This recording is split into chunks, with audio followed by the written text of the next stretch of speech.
Takže ľudkovia, ahojte. Je to tu. Bicykel prišiel. Falcon Accent. Ako som spomínal, je tu gravel.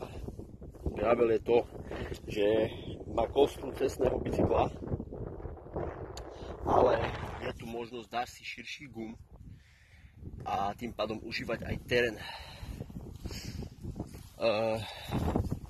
Brzdy sú mechanické. A ako výbavu som si zobral nejaké náradie na rýchly servis. To je francúzsky kľúč a šrubovač s imbusom.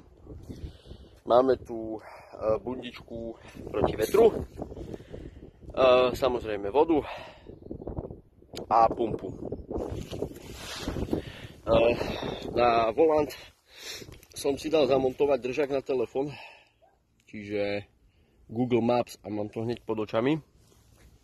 Helmet, okuliare, kukla. Prišiel som do nejakej inej dediny. Idem pozrieť na Google Maps, kde som. Budem sa vrácať a pôjdem na inú stežku. Prešli sme lesom dosť kopcovatým. Uvidíme, čo bude ďalej. Dovidenia.